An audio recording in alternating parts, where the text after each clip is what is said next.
Marilah kita berdoa dalam nama Bapa dan Putra dan Roh Kudus. Amin.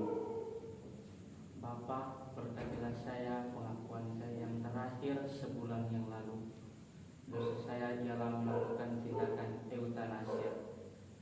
Saya sangat menyesal atas dosa yang telah saya lakukan, dan dengan hormat saya mohon absolusi dan penitensi yang berguna bagi hidup saya. Terima kasih kepada saudara yang sudah dengan berani mengambil kesempatan untuk mengaku dosa di hadapan Tuhan melalui saya sebagai wakil hukum. Sebelumnya, pastor ingin mendengarkan sedikit cerita dan alasan mengapa sampai saudara bisa melakukan tindakan eutanasia.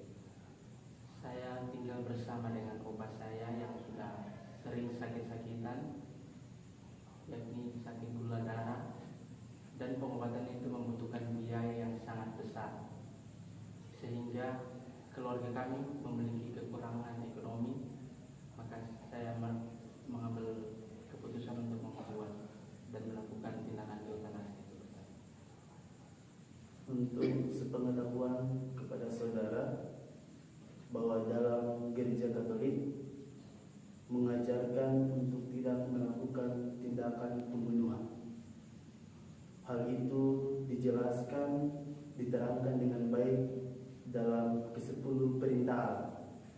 Lebih tepatnya pada perintah yang kelima yang berbunyi jangan membunuh. Hal itu yang mendasari bahwa tindakan pembunuhan tidaklah tepat dalam gereja Katolik. Tindakan pembunuhan juga tidak dapat diterima dalam gereja Katolik karena manusia tidak dapat menentukan kehidupan seseorang. Hidup hanya berada dalam tangan Tuhan. Kematian dan kehidupan hanya berasal dari Tuhan. Jadi kita sebagai manusia tidak dapat menentukan kematian dan kehidupan seseorang. Tindakan yang dilakukan oleh saudara ketika pastor mendengarkan sharing, pastor dapat mengambil kesimpulan bahwa tindakan yang dilakukan oleh saudara adalah termasuk dalam dosa yang besar. Karena tindakan eutanasia yang dilakukan oleh saudara dilakukan secara sadar dan mau. Kita harus belajar dari Yesus sendiri. Dia ketika dalam kesusahan, dia mengambil jalan keluar yang datang kepada Tuhan.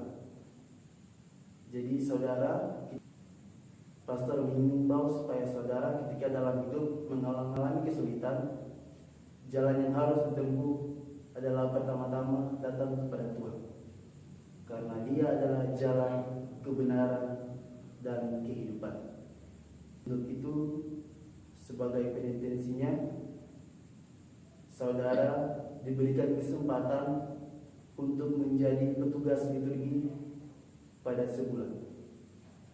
Baik itu menjadi pelayan altar PPA ataupun menjadi bagian dari lektor ataupun pemazmur. Karena itu berikan kesempatan saudara mendoakan doa tobat. Doa tobat. Tuhan yang Maha Rahim, aku menyesal atas dosa-dosaku, sebab patut aku Engkau hukum, terutama sebab aku telah menghina Engkau yang Maha Murah dan Maha Baik bagiku. Aku benci akan segala dosaku dan berjanji dengan pertolongan rahmat-Mu hendak memperbaiki hidupku dan tidak akan berbuat dosa lagi. Ya Tuhan, kasihanilah aku orang yang berdosa ini. Allah, Bapa yang Maha Murah, telah mendamaikan dunia dengan dirinya dalam wafat dan kebangkitan putranya. Ia telah mencurahkan Roh Kudus demi pengampunan dosa, dan berkat pelayanan gereja, ia melimpahkan pengampunan dan damai kepada orang yang bertobat. Maka saya melepaskan saudara dari dosa saudara, dengan Bapa dan Putra dan Roh Kudus. Amin.